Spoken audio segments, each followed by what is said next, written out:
여기서 초등학문이란, 기본적인 학문이란 따라해 볼까요? 죄가 다스리는 세상에서의 기본 원리. 네, 이것을 초등학문이라고 얘기합니다. 그렇기 때문에 이것은 성경에서 굉장히 부정적으로 쓰였어요.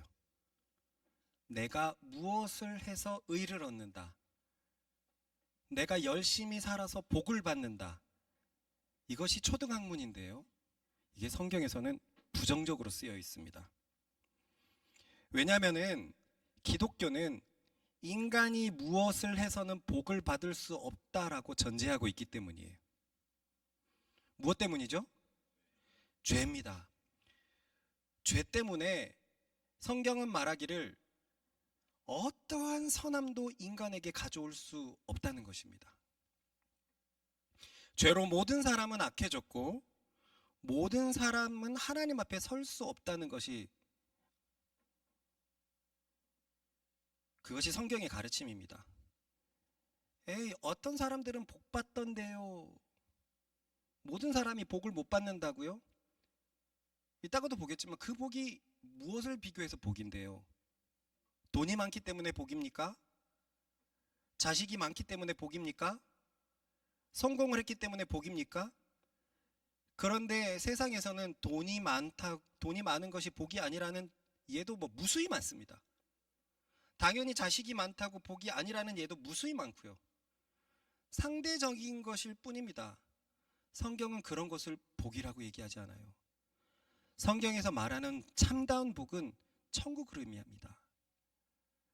죄 때문에 천국의 그 어떤 것도 경험할 수 없다는 것이 성경의 가르침입니다. 그래서 누구나 착하게 살면 천국에 갈 수 있지만 인간은 착하게 살 수 없기 때문에 절망적인 존재가 되었다라는 것이 성경의 가르침이죠. 계속 강조하지만 착함의 기준은 우리에게 있는 것이 아닙니다. 남과 비교해서 생기는 그 기준은 또 다른 사람과 비교해보면 형편없는 기준이 될 수도 있어요. 기준은 오직 창조자이자 심판자에게만 있습니다. 창조자의 기준이 적혀 있는 것을 우리는 율법이라고 부르고 구약성경이라고 부릅니다. 그리고 그 율법에 의해서 모든 사람이 죄인이라고 말하는 선언이 바로 성경의 선언입니다. 그렇습니다. 성경은 사람의 운명이 정말로 절망적이라고 가르칩니다. 어떤 누구도 이 운명을 거스릴 수 없다라고 말하는 것이 성경입니다. 그렇기 때문에 기독교와 다른 종교의 차이가 뭐냐면 기독교는 따라해봅시다. 절대적으로 하나님에게 의지하는 종교이다. 왜냐하면 다시 말하지만 사람은 자신의 힘으로 복을 받을 수 없기 때문에 그래요. 죄 때문에 하나님의 복을 받을 수 없기 때문에 선에 대해서 아무것도 할 수 없는 존재가 되었습니다. 흉내는 낼지 모르나 그 흉내가 복을 가져다 주지 못한다는 거예요. 그러니 사실 절망적인 존재다, 절대적으로 하나님께 의지해야 된다라는 이 말은 우리에게 곱게 들리지 않아요. 맞습니까? 저도 이거 정말 싫었습니다. 모태신앙이지만 사람을 너무나 무기력하게 만드는 것 아닌가, 이게 싫었어요. 이건 분명히 우리의 본성의 거슬입니다. 정확히 말하면 우리의 타락한 본성이죠. 타락한 본성. 우리 타락한 본성은요, 우리 속에서 끊임없이 이야기하는데 뭘 이야기하냐면 아니야, 할 수 있어, 너 하기 나름이야. 이 진짜 많이 들리잖아요. 이게 초등학문이라는 거예요. 할 수 있어, 너 하기 나름이야. 네가 열심히 살 때 우주의 모든 기운이 너에게 복을 줄 것이고 너에게 의를 가져올 것이고 구원을 가져올 것이야. 이게 초등학문이거든요. 인간은 무엇을 해야 된다라고 가르치는 겁니다. 문제는요, 이러한 초등학문의 교리가 교회에도 교묘하게 들어와 있다는 거예요. 가장 대표적인 것이 율법주의입니다. 율법주의. 율법주의라고 하면 어떤 사람은 놀랄 거예요. 교회에 율법주의가 들어와 있다고요? 율법은 복음, 곧 예수 그리스도의 출현으로 뒷전으로 물러난 것 아닙니까? 우리는 새 언약의 사람들인데 옛 언약 시대를 주름잡았던 율법이 여전히 교회에서도 힘을 발휘하고 있다고요? 저도 이 생각이었습니다. 몇 번 얘기했지만 지금은 신약 시대, 곧 복음의 시대이기 때문에 율법에 대해서 상관없는 시대라고 알고 있었고 전도사 때는 이렇게 가르쳤어요. 그래서 전도사 때 제가 갈라디아서를 설교하면서 애를 먹었던 적이 있습니다.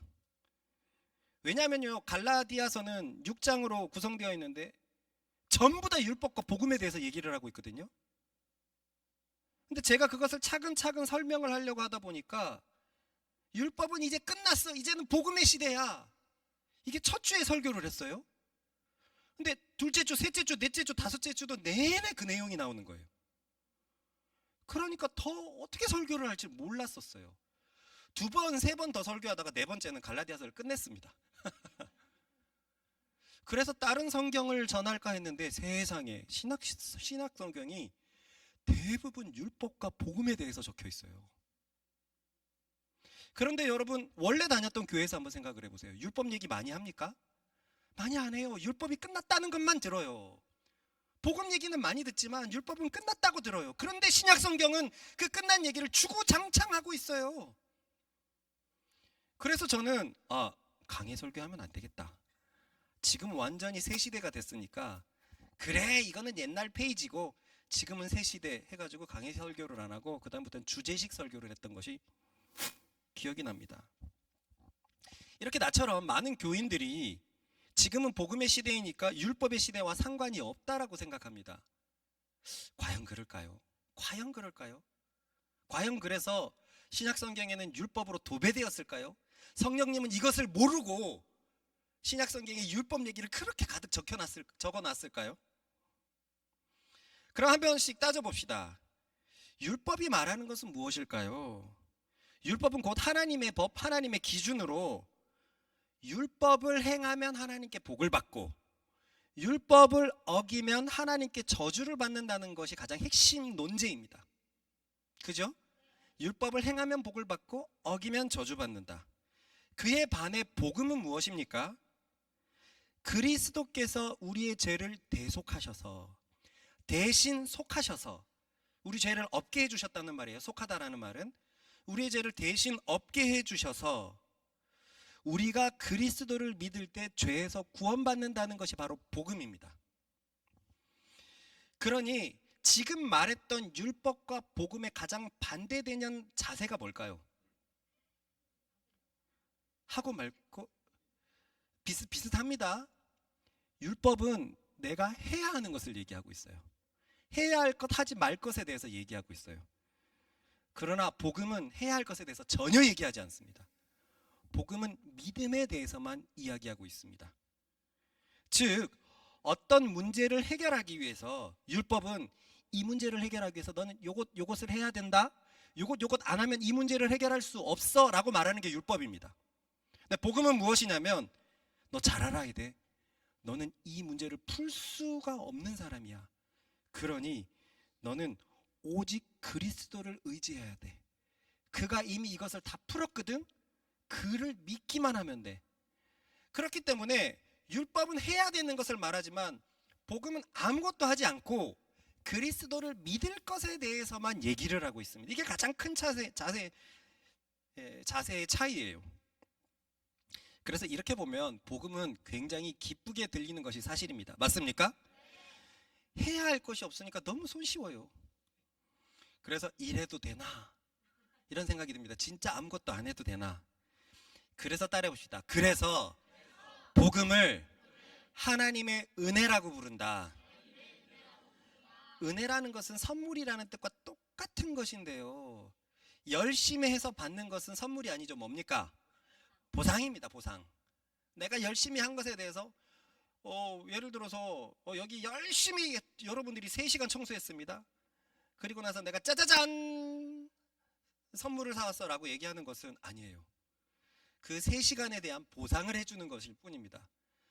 그런데 아무것도 안 했는데 갑자기 나에게 선물을 사주는 것, 아니 나는 받을 자격이 없는데 주는 것, 이것을 선물이라고 얘기하고 이것을 은혜라고 얘기해요. 선물과 은혜는 원어상 똑같은 단어예요. 아무것도 안 해도 돼. 그리스도가 해결했으니까 그를 믿기만 해. 그래서 우리가 복음을 하나님의 은혜라고 부르는 것입니다. 여기까지는 문제가 없어요. 일반 교회에서 다 얘기하는 말입니다. 예수님을 믿는 것까지는 문제가 없는데, 문제는 많은 교인들이 예수님을 믿고 난 후에 초등학문에서 말하는 것처럼 무엇을 해야 된다라고 생각한다는 것이에요. 무엇을 해야 된다. 이제 믿고 났으니까 믿음 후에 나는 무엇을 해야 한다라고 생각하는 거예요. 즉, 쉽게 생각해서 믿음으로 시작해서 행함을 통해 의를 유지해야 된다라고 생각한다는 거예요. 믿음을 통해서 행함을 유지해야 된다. 분명히 많은 교인들은 이 말에 발끈할 겁니다. 아닌데요. 저는 오직 믿음으로만 살아가는 것을 믿는데요. 저는 행함이 나의 의에 조금 더 도움이 안 된다는 것을 알고 있는데요. 구원은 오직 믿음으로 받는데요. 그런데요, 제가 본 바로는 그렇지 않습니다. 이렇게 말하는 사람들 그렇지 않습니다. 많은 교인들이 믿음으로 시작해서 행함으로 나아가는 신앙을 하고 있습니다. 그리고 예전에 우리도 그러했습니다. 예를 들어서 서로 사랑하라 라는 이 명령을 한번 보십시다. 우리는 이 명령을 굉장히 중요시했습니다. 맞습니까? 오죽했으면 연희와 성덕이의 자녀 3명의 이름이 서로 사랑하라로 정해놨을까요? 우리 교회 정체성과 같은 말씀이었어요. 그래서 우리는 이 명령이 성경 최고의 명령인 것을 알고 난 후에, 저는 교회를 개척하고서 지난 10년 동안 아무리 못해도 80% 이상을 서로 사랑하라라고 설명했습니다. 설교했어요. 그 결과는 어떻게 됐을까요? 조금씩 사랑하는 교회가 되었던 것은 분명합니다. 분명해요. 그런데 문제가 있습니다. 문제는 해결되지 않을 것만 같은 상처도 우리 속에서 쌓이고 있더라는 거예요. 예수님을 믿어서 예수님이 가장 중요하게 생각했던 그 명령대로 서로 사랑했는데 그 결과도 조금씩 있는 것 같은데 상처도 쌓이더라는 거예요. 그게 바로 아까 현진 나래의 이야기입니다. 정말 열심히 사랑해서 좋아지는 것 같으나 서로 안에 넘지 못할 벽도 조금씩 생기는 거예요. 세상은 이 벽이 너무나 커가지고 결국은 이혼하고 깨지잖아요. 그 정도는 분명히 아니었어요. 왜냐하면 서로 사랑하라는 말씀의 메시지가 계속 들렸으니까요.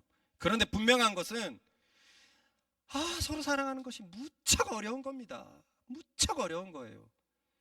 그래서 우리 현진이나 나래는 서로를 사랑하게 해달라고 1000번도 넘게 기도했습니다. 한참 현진이가 이렇게 고민을 할 때 여기 있는 지수가 조롱을 했거든요. 아니, 부채장식이나 돼가지고 서로 사랑하는 게 힘드나? 그 말을 한 이후로부터 보라와 얼마나 많이 투닥투닥거리는지 요즘의 묵상에서도 보면 나는 왜 이렇게 쉽게 아내에게 화를 내는가? 보라는 어떤데요? 보라는요, 우리 중에서 삶이 제일 바랐던 친구 중에 한 명인데 자기 동생이랑 평생 한 번도 싸워봤던 적이 없대요. 그리고 엄마 아빠한테 아니요 라고 말해본 적이 없었어요. 그래서 그랬을까요? 지수를 만나고 나서 그동안 하지 못했던 아니요와 하지 못했던 버럭이 자꾸 올라오는데 이 딸이 모아가 그러는 거예요. 엄마 아빠가 자꾸 싸운다. 그래서 내가 물어봤어요. 누가 자꾸 화를 내냐? 엄마라는 거예요. 나 지슬 거라고 생각했는데 엄마가 자꾸 버럭버럭 된다는 거예요. 그런데 이것이 번지더니 민경 차제도 똑같이 부딪히는 겁니다. 분명히 깊어져요. 애증이 되어가는 거예요. 사랑도 깊어지는데 묘하게 증오까지는 아니지만 좋지 않은 감정들이 싸우니까 사랑하는 게 쉽지 않은 겁니다. 그런데 우리는 이렇게 생각했죠. 당연히 쉽지 않지. 성경 최고의 명령인데 어떻게 쉽게 얻을 수 있을까? 더 채식질을 가하고 그렇게 우리는 사랑하려고 애를 썼습니다. 그러다 우리의 중심을 보시고 정말 하나님의 은혜 때문에 알게 된 게 있어요. 우리 스스로 알게 된 게 아니라 하나님의 은혜로 알게 된 것이 있습니다. 그것은 서로 사랑하는 것은 결과일 뿐이지 목적이 아니었다는 거예요. 그것이 본질이 아니었다는 거예요. 목적은 무엇일까요? 하나님을 사랑하는 게 목적이었어요. 서로 사랑하려고 하다 보니까 계속 내 눈앞에 보이는 대상을 계속 바라봤어요. 내 힘으로 사랑하려고 계속 그랬어요. 그러니까 되긴 되는 것 같은데 잘 안 됐어요. 근데 그게 목적이 아니었어요. 목적은 하나님을 사랑하는 것이고 그를 바라보는 것이었어요. 그를 사랑하기 위해서, 그를 바라보기 위해서 힘을 쓸 때 하나님은 사랑이시기 때문에 하나님께서 그 사랑의 힘을 우리에게 주시는 것이고, 요것으로 끝입니다. 사랑의 힘을 받았기 때문에 자연스럽게 내가 살아가면서 사랑의 힘이 흘러나가는 것, 이것이 바로 성경이 말하는 것이었다는 것을 알게 되었습니다. 그 후로 우리는 목적을 확실히 바꾸었죠. 서로를 바라보는 것에서 하나님을 바라보는 것으로 바꾸었습니다. 그렇게 우리의 시선이 바뀌게 되니 그제야 알게 됐어요. 따라해 봅시다. 우리의 힘으론 사랑할 수 없다. 무슨 말이냐면 사랑하는 힘은 우리에게서 나오지 않는다는 것을 알게 되었다는 말이에요. 아무리 사랑하려고 기도해도 우리에게선 그 힘이 나오지 않습니다. 아무리 사랑하려고 조심히 행동해도 우리에게서 나오지 않습니다. 세상이 말하는 것처럼 거울에다가 남편을 사랑하자, 자녀를 사랑하자, 친구들을 사랑하자 눈으로 계속 읽어도 사랑하는 힘이 우리에게서 나오지 않는다는 것을 알아버렸어요. 사랑은 오직 하나님께 있기 때문에 하나님을 바라볼 때 그 힘이 내게 오는 것이고, 그 힘을 가지고 있기 때문에 내가 걸어가는 모든 곳에서는 그 힘이 흘러간다는 것을 알게 되었습니다. 그런데 사실상 우린 이 원리 자체는 알고 있었거든요. 사랑하는 힘이 하나님께 있다는 것을요. 그래서 원리를 알고 있어서 그동안 어떻게 했냐면, 잘 보세요.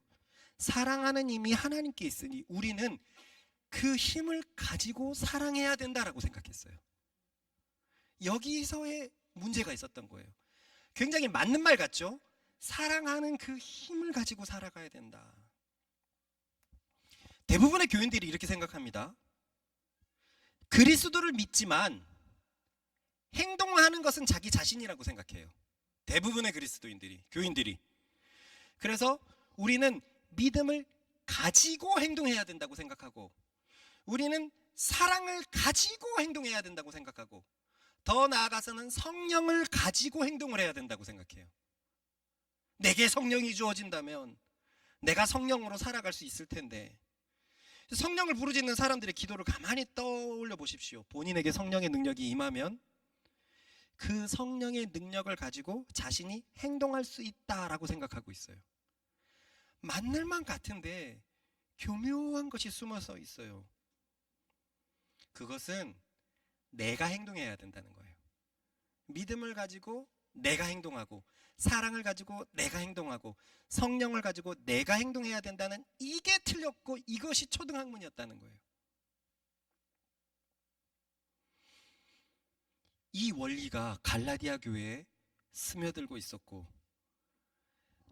모든 의는 믿음으로 오기 때문에 믿음으로 출발해서 행함으로 의를 얻으려고 해서 의에서 점점 박탈되는 결과가 일어났습니다. 한번 보십시다.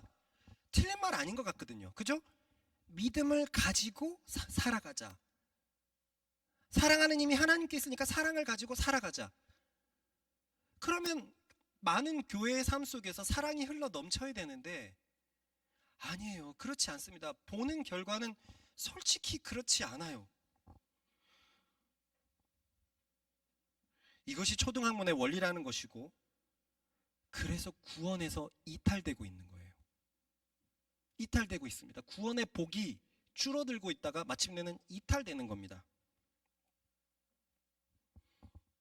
물론 제가 지금 하는 말은 명제 자체가 잘못됐다는 건 아닙니다. 믿음을 가지고 세상을 나가십시오 라고 얘기할 때 이 말 자체가 잘못된 말인지 옳은 말인지 알 수는 없어요.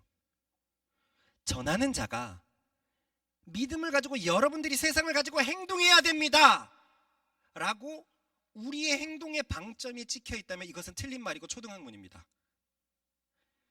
그러나 아니요, 믿음을 주시는 분이 하나님이시니까 그 믿음 안에서 행해야 됩니다 라고 방점을 믿음에 찍고 하나님에게 찍으면 이거는 맞는 말이에요. 이해가 가시죠? 그래서 믿음을 가지고 행동하십시오, 사랑을 가지고 행동하십시오, 이 말 자체를 부정할 수는 없다는 거예요. 그런데 제가 계속 지적하는 것은 맞는 말 같지만 자꾸 우리의 행동을 요구하거든요. 내가 무엇을 해야 된다고 얘기를 하거든요. 근데 이게 갈라디아 교회의 문제였다는 거예요. 그러니 갈라디아 말씀은 2000년 전에 끝났던 말씀이 아니라 여전히 교묘하게 우리 가운데 숨어있는 그 초등학문의 원리, 믿음대로 살지 않고 내가 살게 만드는 그 원리, 갈라디아 말씀은 여전히 우리에게 적용되는 말씀이었습니다. 그러니까 신약 전체에 율법 얘기가 그렇게도 많은 거예요. 성령은 아셨거든요. 자칫 잘못하다가는 교묘하게 숨어서 들어오는 그 행함의 원리, 초등학문의 원리, 율법의 원리가 교인들에게 얼마든지 다가올 수 있으니까요. 세상은 말하죠. 네가 하는 대로 될 거다, 열심히 사는 대로 될 거다. 그런데 교회도 똑같아요. 따지고 보면 믿음을 가지고 열심히 살아라, 믿음이 방점이 아니에요. 믿음은 내가 밟고 디딛는 계단일 뿐이고 그 다음에 내가 어떻게 해야 되는지에 따라서 우리의 구원이 주어지는 것처럼 말한단 말입니다. 이게 잘못됐고 잘못된 그 결과가 교회에서 구원의 복이 줄어드는 결과로 나타나고 있더란 말입니다.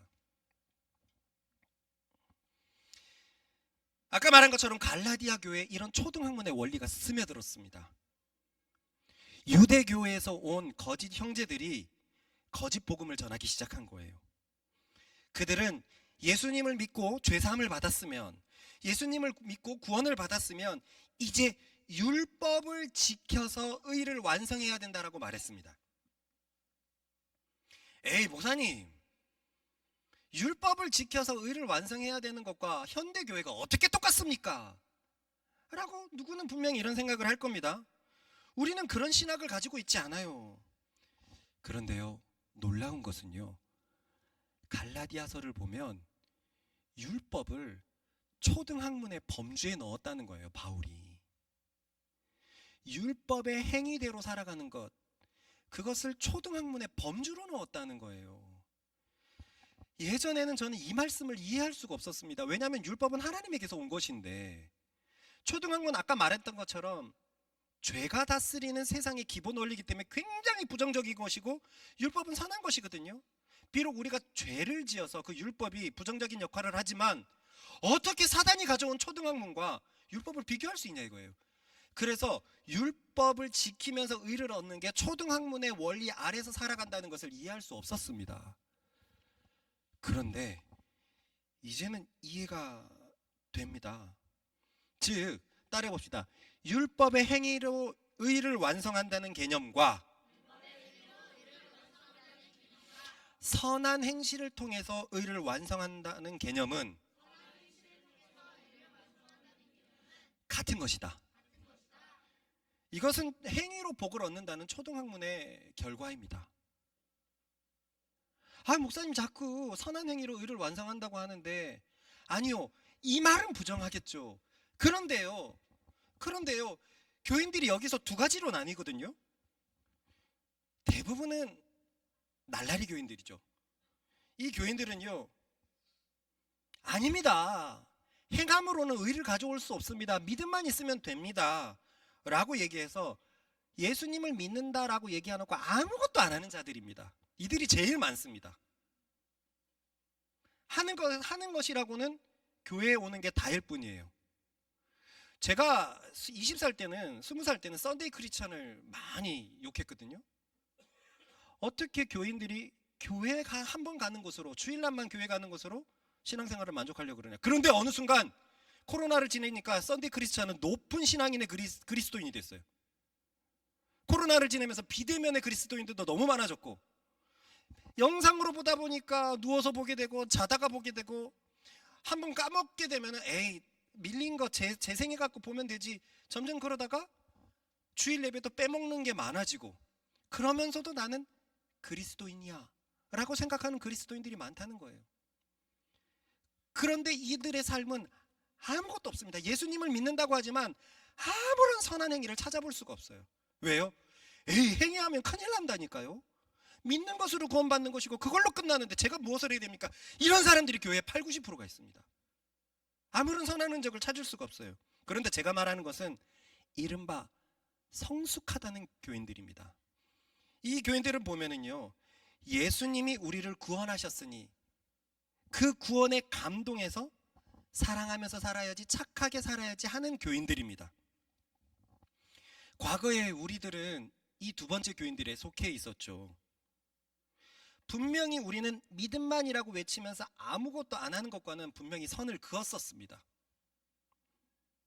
그러나 제가 하는 말은 이것도 틀렸다라는 거예요. 이것도 틀렸다라는 거예요. 그리스도의 구원이 너무나 감사해서 사랑하면서 살아야죠, 착하게 살아야죠, 이 말도 틀렸다라는 거예요. 어떤 사람이 여기서 굉장히 헷갈릴 겁니다. 도대체 어떻게 살라는 말입니까? 어떻게 살라는 말입니까? 믿음만 가지고 있고 아무것도 안 하는 사람도 뭐라고 하고, 믿음 있다고 해가지고 열심히 살려고 하는 사람도 뭐라고 하고, 그건 초등학문이라고 그러고, 어떻게 살라는 말입니까? 이제부터 잘 듣기를 바라세요.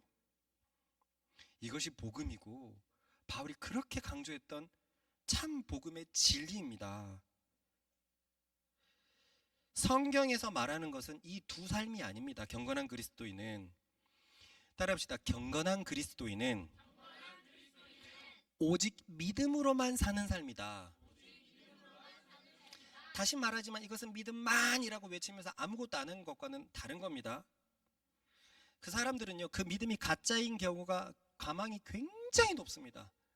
좋게 봐주면 초보인 그리스도인이고, 웬만해서는 믿음이 가짜일 경우가 굉장히 커요. 왜냐하면 믿음은 아무것도 하지 않게끔 만들지가 않거든요. 그리스도의 피는 우리를 가만히 두지 않거든요. 엄청나게 강한 능력이 있어서 아무것도 하지 않게 만들지 않습니다. 그렇기 때문에 이런 믿음은 가짜일 가망이 커요. 제가 말하는 것은 이것입니다. 믿음으로만 사는 삶, 즉 그리스도로 사는 삶을 말합니다.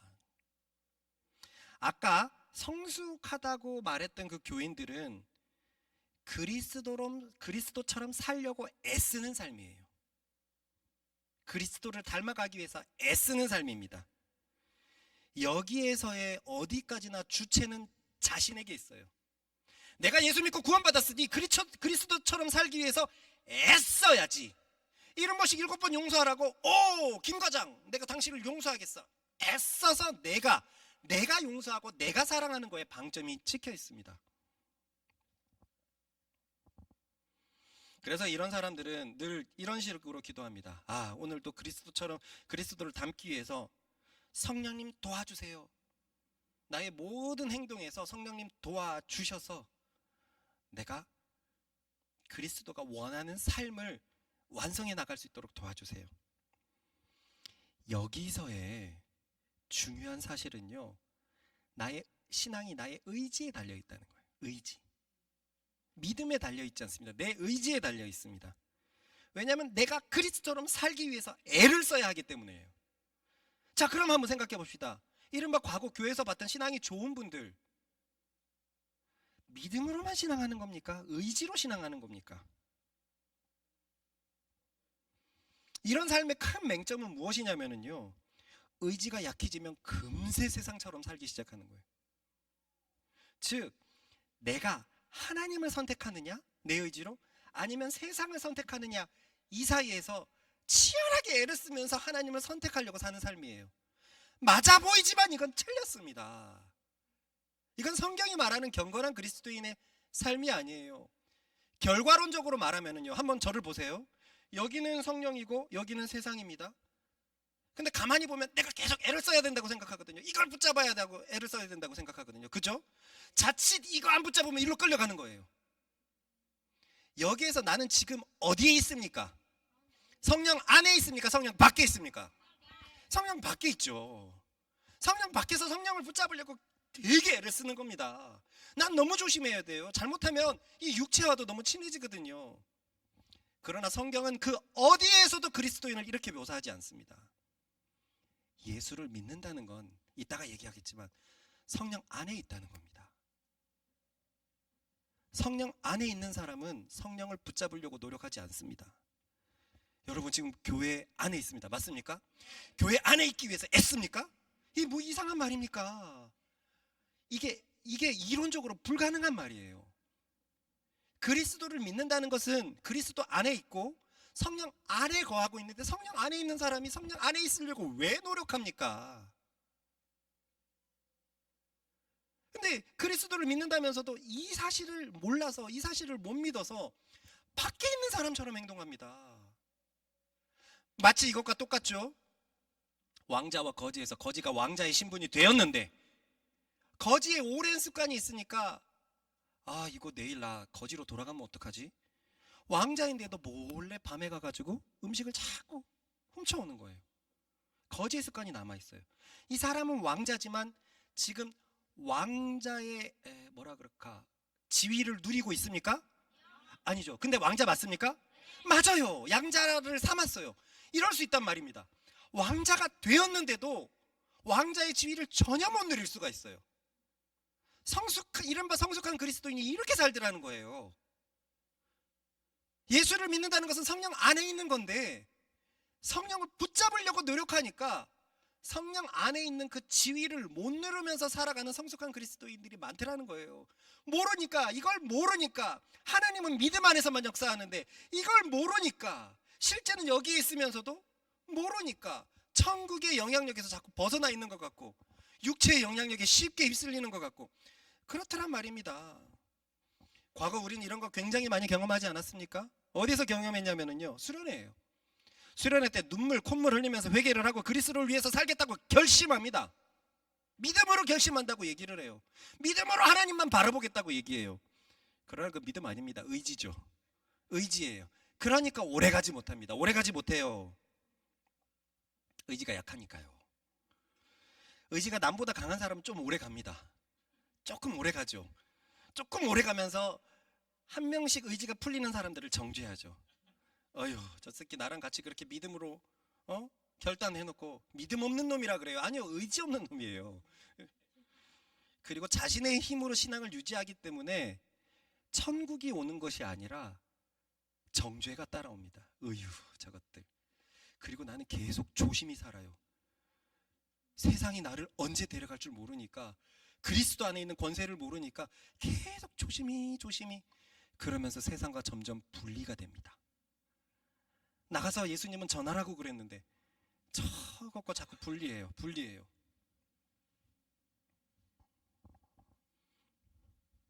그래도 그런 사람은 결국은 넘어지게 됐죠. 타락한 육신 속에서 살기 때문에 의지가 100%인 사람은 없습니다. 그리고 그렇게 넘어지면 진짜 그 정죄감이 물밀듯 밀려오고 나는 믿음에서 박탈당했다라고 생각해요. 내 믿음은 이제 없어졌구나. 아니요, 의지가 없어진 겁니다. 의지. 저는 오랫동안 헷갈렸습니다. 신앙도 결국 의지가 좋은 사람이 잘하는 건가? 진짜 그 생각 오래 했어요. 한번 보세요. 교회에서 여러분들 수련회 때 받은 이 감동을 가지고서 새벽기도에 열심히 참여합시다. 그럼요, 보라 같은 애들, 현진이 같은 애들은 새벽기도 잘 나올 거예요. 잘 나올 겁니다. 그래서 그다른 사람들은 신앙이 좋은 것을 계속 유지해요. 저는 안 돼요. 저는 정말 안 됩니다. 저는 아침잠이 너무 많아 갖고 안 돼요. 그래서 이상한 방법을 쓸 겁니다. 새벽까지 자지 말아야지. 새벽까지 안 자면 하루 삶이 이루어집니까? 안 돼요. 그러니까 결국 의지가 강한 사람들이 결국 신앙이 더 좋아 보이는 것 같더라고요. 목사님이 말한 걸 훨씬 많이 순종하는 것 같더란 말이죠. 그런데 신앙이 의지로 하는 걸까요? 성경에 그런 말씀이 단 한 글자라도 적혀 있습니까? 그와 비슷한 내용이라도 한 획이라도 적혀 있나요? 성경은요, 너무나 지고지순하게 오직 믿음으로만 신앙하는 것이라고 말하고 있습니다.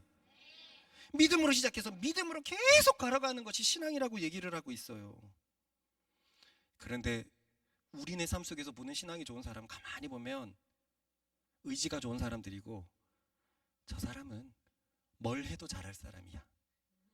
아니, 뭘 해도 잘할 사람이 천국에도 더 잘 갑니까? 그거 되게 이상한데요.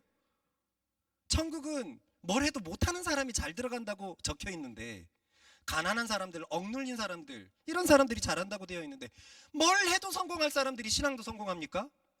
아, 이거 진짜 잘못된 겁니다. 이건 완전히 초등학문의 원리예요. 아닙니다. 신앙은 의지로 하는 것이 아닙니다. 그렇게 의지로 신앙하는 사람들의 면면은 어떻습니까? 신앙이 좋은 것처럼 보이나 온유하지 않아요.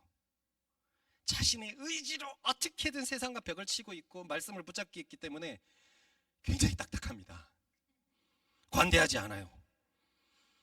하나님의 말씀을 열심히 지키는 것 같은데 희한하게 예수님의 모습과 달라요. 제가 어렸을 때 봤던 신앙이 좋다고 하는 분들이 이랬습니다. 가까이 가기가 어려워요. 예수님은 안 그럴 것 같은데, 저분은 자신의 거룩을 위해서 온 힘을 투자하는 것 같아요. 그 거룩에 방해되면 안 될 것 같아요. 예수님은 어린아이가 내게 다가오는 것도 막지 말아라고 할 정도로 열려 계신 분인데, 혈루병 앓은 여인이 붙잡아도 되는 분이었는데, 지나가다가 거지가 다윗의 자손 예수여라고 해도 멈춰 서는 분인데, 이상하게 신앙하는 분들은 멀리 떨어져 가지고 건들면 안 될 것 같고, 사랑이 온유한 것 같지도 않고, 말은 되게 곱지만 뭔가가 부담스럽고 껄끄럽고. 과연 신앙이 이런 걸까요? 제대로 신앙하는 게 아닙니다. 자신의 힘으로 신앙을 걸어가고 있는 거예요. 이것이 바로 믿음으로 시작해서 행위로 의를 얻으려는 자세입니다. 본인은 믿음만이라고 얘기하겠지만 자신의 행위, 자신의 의지로 신앙생활을 하는 거예요. 문제는 행위로 의를 얻으려는 것, 행위로 의를 유지하는 것은 결국 믿음에서 이탈하는 행위이기 때문에 그대로 가다간 사실 구원이 매우 위험해집니다. 매우 위험해집니다. 그렇습니다. 따라해봅시다. 자신의 힘으로 신앙을 하려다가는 결국 구원의 방주에서 하선할 뿐이다. 그러면 대체 믿음으로만 사는 건 무엇일까요? 믿음만 얘기하고 아무것도 하는 것도 아니라, 그것도 아니라 그러고, 믿음을 가지고 열심히 사는 것도 아니라고 하는데, 그러면 믿음으로 사는 것은 무엇일까요? 아까 얘기한 것처럼 오늘도 그리스도 안에서 살게 해주세요 라는 기도가 과연 잘못된 기도일까요? 아니요. 잘못된 것은 방점입니다. 방점. 오늘도 내가 하나님의 뜻대로 살게 해주세요는 잘못됐습니다. 방점을 내게 찍어야 되는 것이 아니라 믿음은 오직 그리스도에게 방점을 찍습니다. 그 사람은 다음과 같이 기도합니다. 내가 그리스도를 믿었다고는 하나 주님, 저는 타락한 육신 속에 여전히 놓여 있습니다. 그래서 내 마음대로 내 의지대로 살다가는 금세 세상 사람처럼 살게 됩니다. 주님, 저는 예수님을 믿고 예수님과 연합되어 있다는 것을 압니다. 고로 당신이 살아가는 삶에 내가 동참하게 해주세요. 말은 길었는데요. 이제 설명을 해드릴게요. 초대교회의 문제들을 보면은요, 하나같이 신앙의 초보들에게 있었습니다. 우리가 묵상을 했던 히브리서, 골로새서, 고린도서, 갈라디아서, 로마서 모두가 신앙의 초보들이 문제였고, 그 초보들을 향해서 이 신약 성경들이 적혀 있어요. 인사할까요? 믿음이 성장하지 않으면 위험합니다.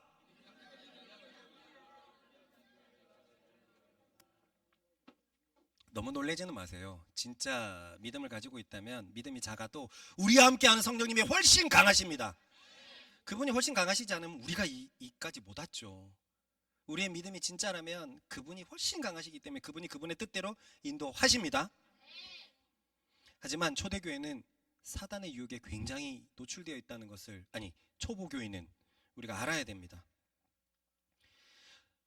이 초보교인들은 사도들의 복음을 받아들였습니다. 그래서 성령을 받았어요. 그래서 사도가 있을 때는 성령으로 살았습니다. 성령 안에서 살았어요. 사도가 있을 때는. 그런데 사도들은 한 곳에 오래 머물지 않았습니다. 복음이 없는 곳에 계속 개척해 나갔어요. 그렇게 사도들이 교회에서 떠나가게 되면 사단이 접근을 했습니다. 그리고 초보교인들은 믿음이 깊지 않아서 그 사단의 가르침을 받아들였던 거예요. 그 가르침들의 대부분은, 사단의 가르침은 무엇이었냐면, 거짓 복음은 무엇이었냐면, 성경을 보니까 초보 교인들은 대체로 비슷한 문제를 가지고 있어요. 그 문제가 뭐냐면, 따라해봅시다. 예수님을 이제 믿게 되었는데 어떻게 살아야 하지? 이 문제에 노출되어 있었어요. 사도들이 있을 때는 성령 안에서 사도들이 얘기하는 대로 계속 갈 수가 있었는데, 사도들이 없어지니까 금세 약해지는 거예요. 우리 애기들도 그렇습니다. 우리 방 침대가 이렇게 약간 높은 턱이 있거든요. 엄마 아빠만 없으면 그 턱에 올라가서 뛰어내립니다. 뛰어내려요. 저는 남자라서 그걸 내비뒀습니다. 저도 어렸을 때 하도 뛰어내려가지고 그래 오죽하겠냐 싶었는데, 문제는 밑에 층이 쿵쿵거리는 거예요.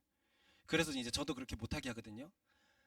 저랑 있을 때는 안 뛰어내립니다. 내가 없으면 그 유혹이 어마어마해가지고 애들이 뛰어내리는데, 뛰어내리면 구름이가 뛰쳐와요. 아버지 정도가 뛰었어요, 도도가 뛰었어요 하면서 그렇게 얘기를 합니다.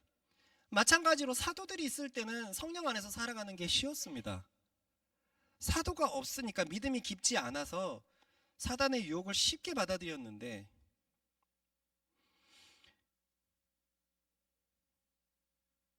그 위험은 한마디로 육체의 공격이었습니다.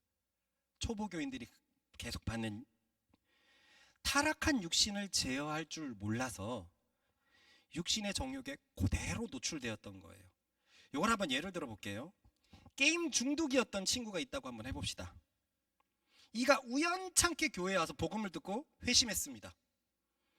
그래서 그는 귀한 성도가 되었어요. 이런 삶이 있었다니, 과연 내게 그리스도가 다 해주셨다니 하면서 교회의 사도와 함께 새로운 삶을 살기 시작을 했어요. 그런데 얼마 후에 이 사도는 또 다른 뜻을 가지고 복음이 없는 곳에 복음을 전하러 갔습니다. 사도가 신신당부했기 때문에 이 게임 중독이었던 이 친구는 계속 성령을 의지해서 새로운 삶을 살아가려고 마음 먹었습니다. 그런데 아무래도 시간이 지나니까 좀 느슨해질 수밖에 없죠. 오랜만에 얘 친구들을 만났습니다. 만날 때는 명확한 의도가 있었어요. 전도하리라. 전도하리라. 그래서 오랜만에 얘 친구들을 만나서 내가 전도하는 겸 그들의 마음도 풀어줄 겸 해서 오랜만에 게임에 참여했습니다. 근데 너무 재밌는 거예요. 과거 했던 그 게임이 너무 재밌는 겁니다. 하지만 이 친구는 호락호락하지 않았어요. 절제했습니다. 그리고 친구들에게도 복음을 전했습니다. 쉽게 넘어지지 않았어요. 친구들도 적당히 응하는 듯 했고 다음을 기약하면서 헤어졌습니다. 헤어지고 신앙생활을 하는데 게임 생각이 납니다. 게임 생각이 나요. 계속 나는 겁니다. 그래서 기도를 열심히 했습니다. 주님, 저는 이제 새로운 사람입니다. 저는 게임에 중독되어서 살아가지 않겠습니다. 나사렛 예수 그리스도 이름으로 명하노니 게임 생각아 떠나가라 하면서 막 기도도 했습니다. 그러다가 친구들을 다시 만났습니다.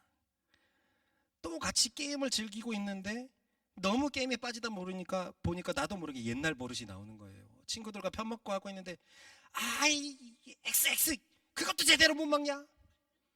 그리고 상대편을 향해서 저 새끼들 막 하면서 막 욕을 막 이렇게 하는 겁니다. 그 순간 친구들은 저를 보고 웃으면서 조롱합니다. 뭐야 교회 다녀도 똑같네. 변한 줄 알았더니 야 이게 너다워 너다워. 문제는 이 친구죠. 집에서 돌아와서 혼자 있는데 상실감이 막 몰려드는 겁니다. 뭐지? 나는 하나도 안 변했나? 사도들과 함께 살았던 나의 삶은 뭐였지?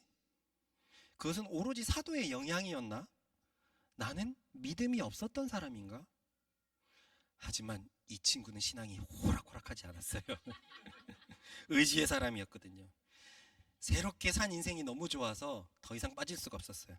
마음을 고쳐먹고 더욱더 올바른 신앙생활을 해야겠다고 마음 먹었습니다. 진짜로 복음을 받아들였던 것이기 때문에 이 사람 속에 정말로 성령께서 계셨기 때문에 성령께서 이 사람을 붙들고 있었던 거예요. 그래서 이 친구는 자신의 육체 행위를 철저히 봉쇄하려고 했습니다. 친구들을 만나지 말자. 안 돼. 안 돼. 전도도 중요하지만 이거 내가 다시 저들의 전도를 당하겠다. 안 돼, 안 돼. 그리고 반대로 매일매일 자신을 육체로부터 지키기 위해서 경건의 루틴을 만들었어요. 습관을 만들어 놨습니다. 그래서 저렇게 넘어가지 않다. 나는 육체 약한 사람이 아니야. 나는 아직 신앙이 깊지 않아. 하면서 하루에 1시간씩 기도하고 일주일에 3번씩 금식하면서 계속 자신의 신앙을 지켰어요. 그러던 차에 사역자가 비어있는 우리 교회에 예루살렘 본진에서 사역자들이 온 거예요. 그런데 그들이 오자마자 여러분 영적 성장에 대해서 알려주겠습니다. 그리스도를 믿고 구원을 받았습니까? 그런데 어떻게 하는지 모르시겠죠. 육체를 어떻게 제어하시는지 모르겠죠. 오세요 하는데 막 이 사람의 마음이 확 열리는 거예요. 자신은 정말 예수님 잘 믿고 잘 살아가고 싶은데 세상 유혹에 너무 흔들리는 거고, 나는 왜 이렇게 육체에 약하지? 남자들이라면 나는 왜 이렇게 야동에 약하지? 음란에 약하지? 여자들이라면 나는 왜 이렇게 시기하는 거지? 나는 왜 세상의 명품에 이런 것에 눈이 돌아가는 거지? 나는 옛날과 분명히 분리됐는데 왜 옛날의 습관에 자꾸 돌아가는 거지? 그러는데 육체를 제어하는 방법을 알려주겠다는 거예요. 제목도 멋있습니다. 진정한 영적 성장. 초보들이여 오라. 그래서 딱 갔는데 그 사람들이 얘기를 하는 겁니다. 여러분 예수를 믿고 구원받았습니까? 육체를 제어해야 됩니다. 그런데 육체를 제어하려면 여러분의 육체를 율법을 행하는 것에, 율법을 지키는 것에 힘을 써야 합니다. 그러면서 성경을 가르쳐 주는데 세상에 성경의 위인들이 율법을 지키면서 살았던 거예요. 이 사람은 눈이 휘둥그레졌어요. 사도는 그걸 말을 안 해줬거든요. 율법을 지키면서 살아가야 된다고 말을 안 했는데, 그런데 성경을 퍼보니 아니 하나님의 사람들은 율법을 지키고 사는 거예요. 이 사람은 놀라면서 그 사역자에게 물어봤습니다. 예루살렘에서 온 본진 사역자에게, 바울 사도는 이런 것을 가르쳐주지 않았어요. 새로운 사역자가 웃으면서 얘기합니다. 바울 사도 대단하지요. 이곳에 교회도 세우고 복음도 전해주고 귀한 하나님의 종입니다. 그런데요, 바울 사도는 사실 서열이 낮은 제자예요. 그리고 저는 그보다 높아요. 우리는 예수님의 12사도의 직속 제자라서 이 복음이 더 맞는 복음입니다. 바울이 잘 몰랐던 거예요. 이것이 바로 갈라디아 교회에 침투했던 바로 그것입니다. 신앙을 진지하게 고민하는 사람이라면 한 번쯤이라면 다 부딪혀 봤습니다. 이 육체의 정욕. 그래서 한때는 뭐지? 나는 믿음이 없는 건가? 육체의 정욕은 걷잡을 수 없다고 느껴요. 너무 센 것 같아요. 그래서 믿고 싸우고 기도하고 금식하고 계속 싸우려고 합니다. 저도 제가 성적인 중학교 때 성에 눈을 뜨고 나서 이 성적인 문제를 붙잡으려고 얼마나 하나님께 애를 썼는지 모르겠어요. 대부분의 사람들이 이 육체와 싸웁니다. 그래서 성숙한 사람들은 기도를 포함해서 경건의 훈련을 열심히 하죠. 자신의 육체가 너무나 약한 것을 알아서 그래서 세상과 담을 쌓고 분리합니다. 그러한 결과가 딱딱하고 고루한 신앙이에요. 하나님의 말씀을 잘 지키고 겉으로 볼 때는 세상을 멀리하는 것 같으나 예민하고 사랑이 넘쳐 보이지 않고 항상 조심을 하는 것 같은 쫓겨있는 자세. 다시 말하지만 이것은 신앙을 자신의 힘으로 이끌어가는 자세일 뿐입니다. 그러면 우리는 어떻게 신앙생활을 해야 할까요? 정답입니다. 따라해봅시다. 믿음으로 시작했다면 믿음으로 계속 살아가야 한다. 그렇습니다. 신자는 믿음으로 시작했고 믿음으로 결국 의의 완성을 받습니다. 의의 완성을 받아요. 이까지는 문제가 없단 말이에요. 믿음으로 살아가고 믿음으로 시작해서 믿음으로 살아가는 것. 그게 근데 도대체 무슨 말입니까? 믿음으로 살아가는 게 도대체 무슨 말입니까? 자기가 뭔가 하라고 하지 말라고 하니까 무슨 말입니까? 아까도 말했지만 많은 교인들이 모르는 것이 바로 이 부분이죠. 예수님을 믿어서 구원을 얻게 된 후에 어떻게 살아가야 하나, 그것을 몰라서 우리도 사랑하며 살자라고 외쳤던 거예요. 그런데 구원을 받은 성도는 한마디로 따라해봅시다. 내 몸에서 예수님이 살아간다. 이것을 정말로 정말로 알아야 됩니다. 한마디로 예수님과 연합되어 살아간다는 것을 진짜로 알아야 됩니다. 저는 너무 오랫동안 이 의미를 몰랐습니다. 말은 많이 들어봤죠. 근데 실제적인 의미라고 못 들었어요. 생각 못 했어요. 상징적이라고만 생각했습니다.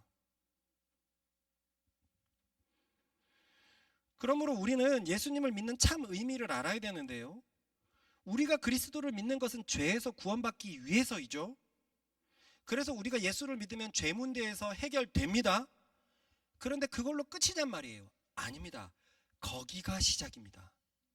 거기가 믿음의 시작입니다.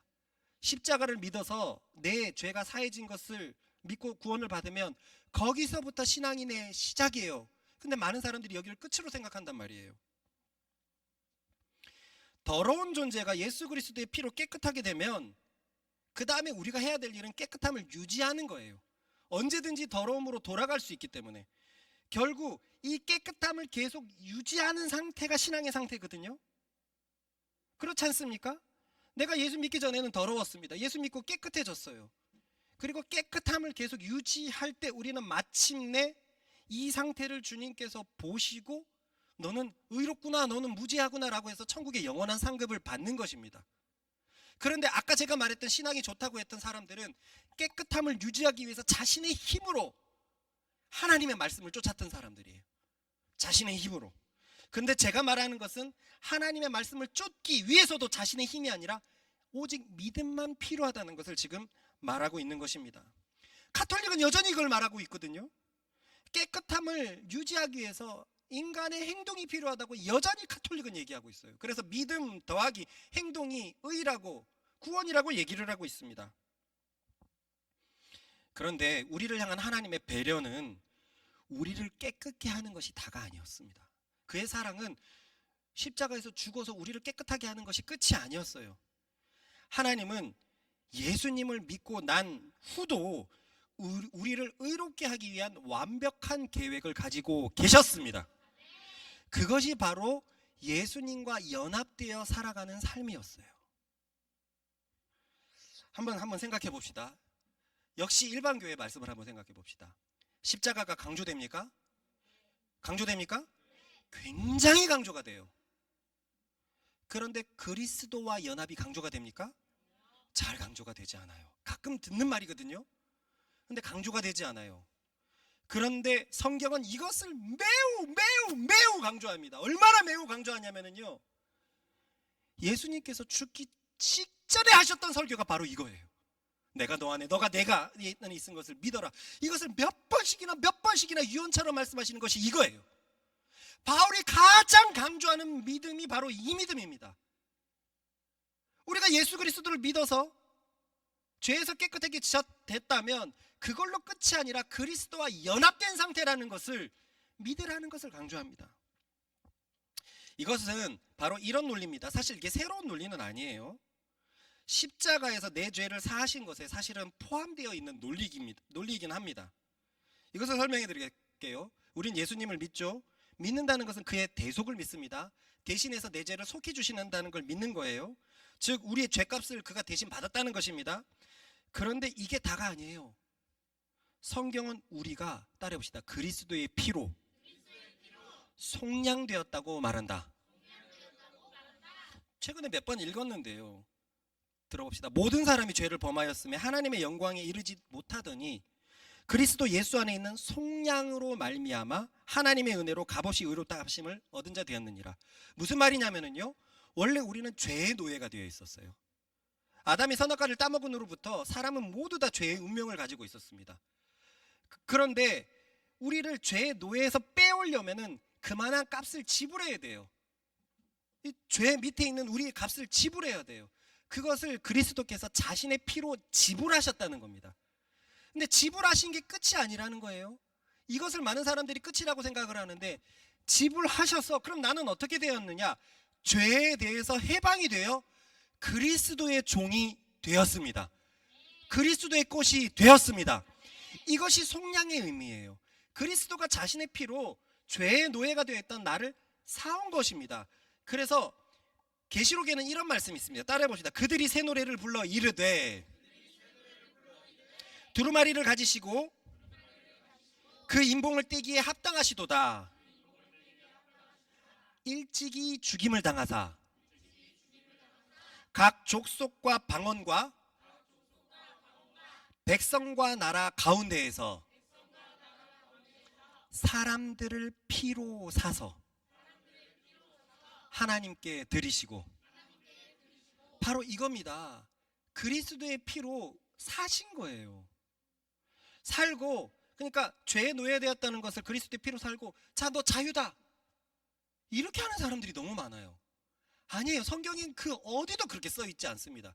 그리스도의 피로 자신의 종으로 삼으신 거예요. 죄의 종에서 의의 종이 된 겁니다. 그런데 이 종은 그 전에 우리의 주인은 그 전의 주인과 권세가 달라요. 그 전에 주인은 죄였는데 우리 주인은 자유자입니다. 내가 종이라고 하더라도 우리 주인이 자유자예요. 그러니까 최고의 자유를 누릴 수 있는 분 밑에서 종이 된 것이 예수 그리스도를 믿고 난 후의 결과란 말입니다. 그렇습니다. 속량되었다는 것은 우리를 위해서 육체가 죽으신 그리스도께서 우리를 그리스도의 것으로, 자신의 것으로 삼으셨다는 것이고요. 이 의미가 성경에서 보면 이제 우리의 육체를 당신의 육체로 삼으셨다라고 되어 있는 거예요. 예수께서는 육체가 어떻게 되셨죠? 십자가에서 죽으셨죠. 그 육체를 보내버리시고, 그래서 우리의 육체를 자신의 것으로 사셨어요. 우리의 육체를 사셨어요. 그래서 우리의 육체 안에 나뿐만이 아니라 그리스도가 함께 계시는 것입니다. 이것이 그리스도와 연합의 원리인데요. 쉽게 이야기하면 따라해 봅시다. 이제 우리는 그리스도의 몸이 되었다. 교회를 그리스도의 몸이라고 말하는 것 진짜 많이 들어봤을 겁니다. 각 성도 한 명 한 명을 그리스도의 몸이라고 말하는 걸 많이 들어봤을 거예요. 그런데 이것은 상징적으로 생각합니다. 상징 아닙니다. 실제적인 겁니다. 상징이면 왜 하나님께서 그리스도께서 왜 이 성찬식을 남겨놨겠습니까? 여러분, 구약에는 얼마나 많은 제사 의식이 있었나요? 그죠? 그것이 새 언약 때 싹 없어지고 두 가지만 남았어요.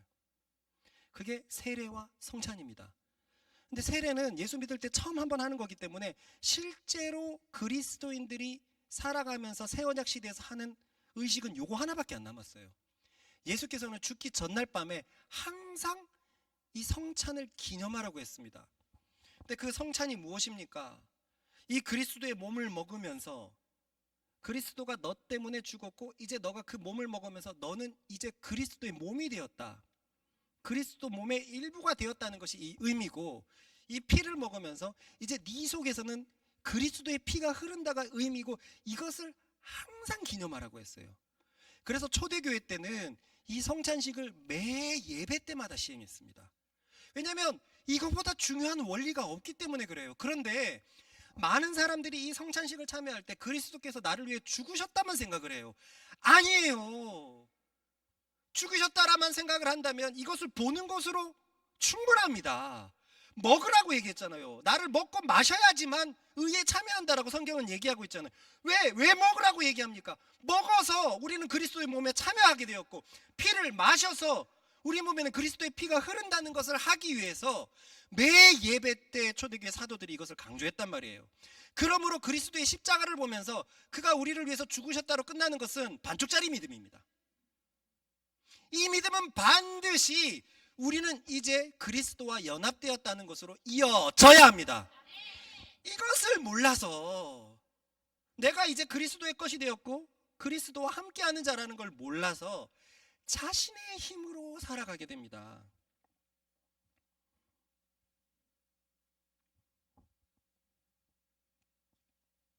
우리 바울의 한번 고백을 볼까요? 우리가 아까 읽었던 고백인데요. 한번 읽어보십시다. 시작.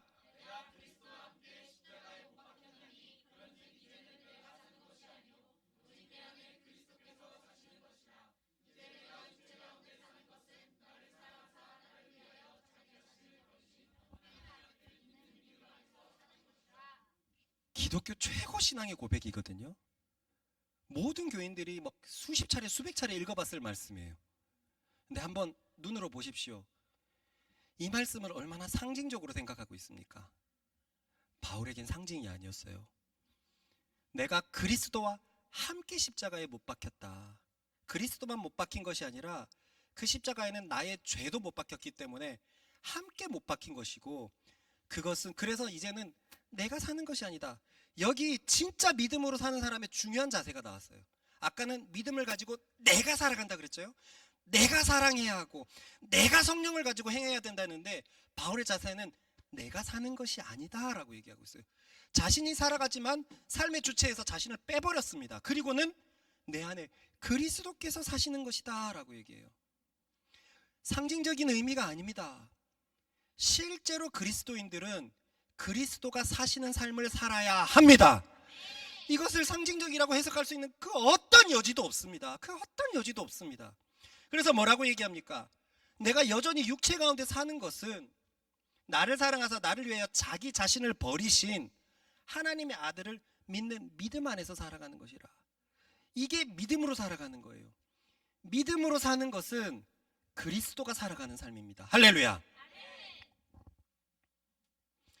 그러면 마지막으로 어떤 사람은 물어볼 겁니다. 그래서 그리스도로 살아가는 건 뭔데요? 믿음으로 살아간다는 걸 알았어요. 믿음을 살아간다는 것은 내가 열심히 살아가야 된다는 걸 의미하는 것이 아니라는 걸 알았어요. 그래서 믿음으로 시작해갖고 믿음으로 계속 살아가야 된다는 걸 알았어요. 그리고 믿음으로 살아가는 것이 그리스도로 살아간다는 것도 알았어요. 근데 그리스도로 살아가는 게 뭡니까 또? 이렇게 한번 생각을 해봅시다. 어떤 사람이 마침내 대학생이 되었습니다. 이제 막 대학생이 됐으니까 처음에는 대학생 같지 않은 고등학생의 모습이 남아 있었어요. 그러나 상관없습니다. 중요한 사실은 이 사람이 대학생이 되었다는 거예요. 그러니 시간이 지나니까 어느 순간 완연한 대학생의 모습이 풍기기 시작을 합니다. 그래서 잘 졸업해서 졸업증도 받았어요. 마찬가지로 어떤 사람이 예수님을 믿어서 마침내 크리스찬이 되었어요.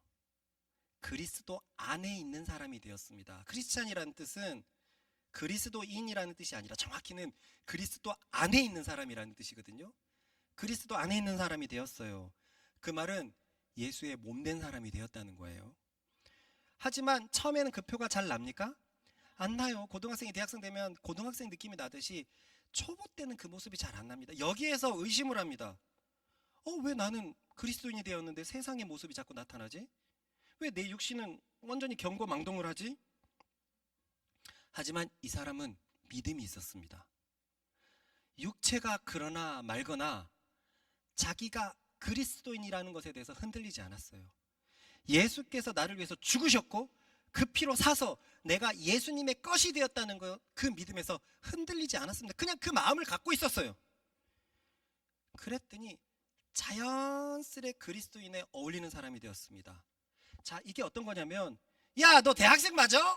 여전히 고등학교 모습이 그대로 있는데 뭐 어쩌랍니까? 대학생이 되었는데. 맞습니까? 아무리 얘기해도 이 사람은 흔들리지 않아요. 대학생이니까요. 대학생을 믿고 자시고 간 애도 없잖아요. 이해 가죠? 확실히 대학생이기 때문에 주변에 너 고등학생이지 막 얘기해도 상관이 없습니다. 나는 대학생이에요. 이게 믿음이란 말입니다. 야, 너 그리스도인 맞아? 육체도 나를 공격하고 세상도 나를 공격하지만 믿음은 내 마음에 정해진 상태입니다. 내 마음에서 그리스도인을 알고 있기 때문에 상관이 없어요. 그 어떤 조롱에도 그 어떤 유혹에도 의심에도 결국에는 상관이 없어요. 이게 믿음으로 살아가는 거예요. 나는 그리스도인인데 미안, 아직 내가 그리스도인이 된 지 얼마 안 돼서 그리스도인의 모습이 많이 나타났지. 미안, 내가 그리스도인이지만 육체에 좀 속해가지고 육체 일들이 나타났지. 미안, 하지만 나는 그리스도인이야. 예수께서 나를 위해서 죽으신 걸 믿고 내가 그리스도의 것이 되어서 예수님의 몸이 되었다는 걸 나는 알고 있어. 이걸 알고 있으면요, 자연스럽게 그리스도인의 모습이 나타나기 시작해요. 야, 너 대학생 맞아? 아니요, 대학생 알고 있고 그렇게 대학생으로 행동하면 어느새 대학생에 어울립니다. 이게 믿음으로만 살아가는 삶입니다. 이런 사람이 마침내 의의 소망에 참여하게 될 거예요. 근데 어떤 사람이 있습니다. 이 사람은 자기가 자신이 대학생이 된 것에 의문을 품고 있었어요. 학생증도 나왔고 등록금도 냈는데 주위에서 하도 너 대학생 아닌 것 같다 그래가지고 나 진짜 대학생 아닌가? 의심하기 시작했습니다. 자꾸 덜컥덜컥 겁이 나는 거예요. 왜냐하면 나한테는 대학생 같지 않은 모습이 나타나니까 이봐 난 대학생이 아니었나 봐 하면서 떨면서 살아갑니다. 행동 하나하나 조심하겠죠. 대학생 같지 않을까 봐. 그래서 대학생 같으려고 노력하고 있겠죠. 이게 얼마나 이게 웃긴 행위입니까? 대학생이 대학생인 걸 몰라서 대학생인 것처럼 살아가는 게 얼마나 웃긴 겁니까? 이게 믿음으로 시작해가지고 행위로 살아가는 삶이에요. 내가 그리스도 안에 있는 사람인데 그리스도 안에 있으려고 믿지를 못하니까 그거 자꾸 겁이 나갖고 덜컥덜컥 그렇게 살아가니 성령님이 얼마 탄식할 거예요. 아이고 이놈아, 너는 그리스도 안에 있는데 왜 자꾸 밖에 있는 것처럼 행동하냐. 그러니 이 사람은 믿어도 천국의 열매, 구원의 역사가 잘 일어나지 않는 겁니다. 그 믿음이 그래도 진짜로 시작됐다면 성령님의 힘이 강력해갖고 계속 그 믿음을 회복시킬 텐데 계속 이대로 노출되어 있으면 난 정말 아니었나 봐, 난 아니었나 봐 하면서 학교를 떠나가 버리는 거예요. 믿음으로 사는 것이 바로 이와 같습니다. 내가 그리스도인인 것을 믿는 사람, 그리스도의 몸에 연합되어 있다는 것을 알고 있는 사람, 그래서 그리스도께서 사시는 것에 동참되어 있는 사람, 이런 사람은요 어느 순간 자신을 통해서 굉장히 선한 행위가 일어나요. 그리고 나서 깜짝 놀랍니다. 내가 어떻게 이렇게 착한 일을 했지? 과거에 나는 정말로 이런 삶이 아닌데 내 속에 그리스도가 하셨구나.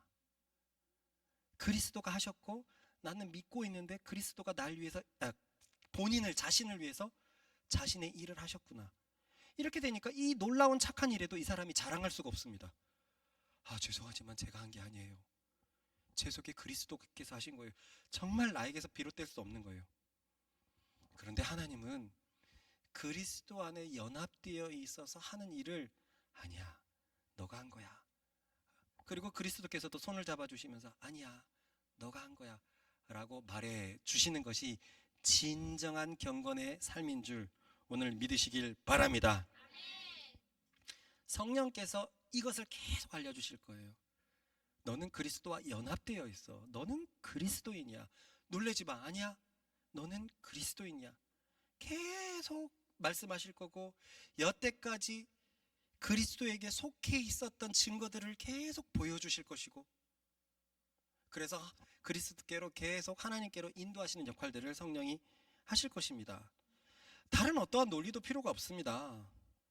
난 정말 그리스도의 사람, 나는 이제 그리스도의 몸이 되어서 그리스도로 살아가는 사람, 곧 내가 살아가지만 내가 사는 것이 아니라 그리스도께서 사시는 삶, 이것을 믿고 있으면 성령께서 끊임없이 의로운 삶을 살 수 있는 능력을 부어주십니다. 엄마의 아들인 사람이 엄마의 아들이 되기 위해서 애를 쓰지 않습니다. 믿음은 그처럼 당연한 거예요. 뭐를 어떻게 해도 엄마의 아들의 표가 나기 때문입니다. 본성적으로 생김새, 습관, 유전적인 특징이 나타나요. 그리스도의 사람도 똑같습니다. 그리스도의 사람은 의인으로 살기 위해서 본인이 애를 쓰지 않습니다. 왜냐? 의인은 자기 힘으로 할 수 있는 게 전혀 아니거든요. 내가 그리스도로 새 것이 되었지만 의를 취할 수 있는 능력은 자신에게 없다는 걸 분명히 알고 있기 때문에 자신의 힘으로 의를 취하려고 노력하지 않습니다. 이 사람은 오직 애를 쓰는 건 하나예요. 오직 싸우는 건 하나입니다. 내가 그리스도와 연합되어 있다는 것을 믿는 믿음, 그리스도께서 나를 위해서 죽으셨다는 믿는 믿음, 이 믿음으로 평생 싸워가는 사람입니다. 믿음을 가지고 있다면, 그래서 믿음을 가지고 있다면 어떻게도 그리스도인의 표가 날 거예요.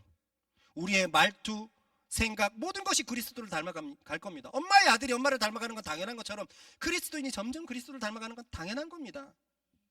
성령께서 그렇게 우리의 본성을 바꾸신 것이 익숙해지도록 이끌어 가실 것입니다. 그렇습니다. 믿음만 있으면 됩니다. 정말 그리스도를 믿는 믿음만 있으면 됩니다. 행동은 결국 마음의 결과이거든요.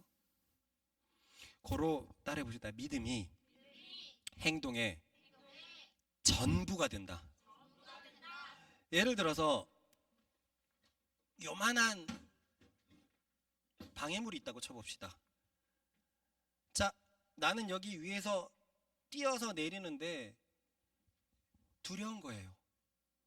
두렵습니다. 그럼 이 사람은 자꾸 여기에서 위에서 기도하겠죠. 내게 믿음을 주소서, 내가 믿음을 주소서, 내가 이걸 뛰어내릴 수 있는 믿음을 주소서. 우리가 이런 식으로 많이 접근을 하거든요. 근데 믿음은 그게 아니에요. 믿음은 이미 내가 이것을 뛰어내려도 아무 상관이 없다는 걸 이미 아는 거예요. 엄마의 아들이 엄마일 척 할 필요가 없고, 대학생인 사람이 대학생인 척 할 필요가 없듯이, 이거는 자신의 용기, 의지에 불태우는 기도를 하고 있는 거지 믿음의 기도가 아니에요. 믿음의 기도는 이미 알고 있는 겁니다. 이미 경험하고 있는 거예요. 그러니 믿음의 기도는 이미 다 된 거예요. 행동이 다 된 상태입니다. 그러니까 내세울 게 없어요. 자신의 행동에 내세울 게 없어요. 내 믿음이 너무 자연스럽거든요. 너무 자연스럽거든요. 이게 이해가 가십니까? 그래서 믿음이 행동의 전부가 되는 겁니다. 결국 우리가 마음이 원하는 대로 행동이 움직이는 것처럼 우리의 마음이 그리스도를 받아들이는 마음으로 가득하다면, 믿음이다면 내 삶 속에 그리스도의 결과가 자연스럽게 흘러나온다는 말입니다. 그러면 정말 짧게 마지막으로 믿음을 얻기 위해서는 어떻게 해야 될까요? 아주 단순합니다. 따라해 봅시다. 그리스도의 말씀을 들어야 된다. 여기서 중요한 게 있습니다. 그리스도의 말씀을 들어야 된다는 거예요. 주일 말씀이라 그랬습니까? 목사님의 말씀이라 그랬습니까? 아니요. 그리스도의 말씀. 그리스도께서 하시는 말씀. 그리스도를 향한 말씀. 진짜 참 진리의 말씀은 우리에게 믿음을 낳게 만듭니다. 그리고 믿음이 된다면 아까처럼 뛰어내리게 해주소서, 이거 아니에요. 믿음은 이미 알고 있는 상태입니다. 알고 있는 상태예요. 그리고 그리스도의 말씀이 들리는 곳에서 우리가 해야 될 것은 열린 마음으로 받아들이고 지키기만 하면 됩니다. 한 알의 밀알이 천국 복음이 딱 떨어졌을 때 좋은 밭에 떨어졌다는 것은 그 말씀을 잘 듣고 지킨다 그랬어요. 그러면 저절로 천국이 자라고 믿음이 자란다고 한 것이 예수님의 말씀입니다. 쉽게 얘기해서 그러면 어떻게 믿음을 얻을 수 있는데요? 정말로 주님을 원하면은요, 주님께서 믿음을 주십니다. 주님을 찾고 찾으면 주님이 주십니다. 아모스에서 보면 이런 말씀이 있어요. 여호와께서 이스라엘 족속에게 이와 같이 말씀하시기를, 따라해 볼까요? 너희는 나를 찾으라. 그리하면 살리라. 아까도 말했지만 우리 교회는 지난 10년 동안 사랑하려고 애를 써왔어요. 그것이 초등학문에 속해 있는지도 모르고 끊임없이 우리 힘으로 하려고 했어요. 하지만 우리는 계속 복음의 진리를 찾았습니다. 진짜 말씀을 날마다 매주마다 기도했어요. 그리고는 주님께서 우리의 중심을 보시고 옳은 진리로 인도하셨습니다. 나를 찾으라, 그리하면 살리라. 그래서 우리는 이제 우리의 힘으로 의를 이루는 것이 아니라 믿음으로 시작했다면 믿음으로 살아가는 것, 믿음으로 연합되어 살아가는 것, 우리 속에서 그리스도가 살아간다는 것도 알게 되었습니다. 중심을 보시고 주님께서 인도를 해주신 건데, 그러니 우리가 내세울 것은 아무것도 없죠. 성경을 보면 볼수록 하나님이 모든 것을 다 해주셨습니다. 오늘 또 말씀을 듣는 모든 사람들 마음을 열어서 주님, 저 믿음을 주십시오. 참 복음의 진리 가운데로 인도하여 주십시오. 그래서 참 믿음으로 살게 해주십시오 라는 진심의 메아리가 내 속에 있다면 하나님께서 인도하실 것입니다. 다시 한번 따라해 볼까요? 너희는 나를 찾으라. 그리하면 살리라. 우리가 다 같이 기도하십시다. 주님, 우리에게 참 믿음의 길을 걸어가는 우리 교인들 되게 달라고 기도하십시다. 결코 초등학문으로 이끌리지 않고 내가 무엇을 해야 된다고 착각하지 않고 오직 복음의 진리 가운데서 걸어가서 하나님을 기쁘시게 하는, 하나님께 열매를 맺는 삶 살게 해달라고 주여 우리의 믿음을 참되게 인도하여 주소서. 마지막 말씀이 주님을 찾고 찾으면 주님께서 살려주겠다라는 말씀이었으니 우리 주여 한번 힘껏 외치고 우리의 믿음을 위해서 다 같이 기도하시겠습니다. 주여!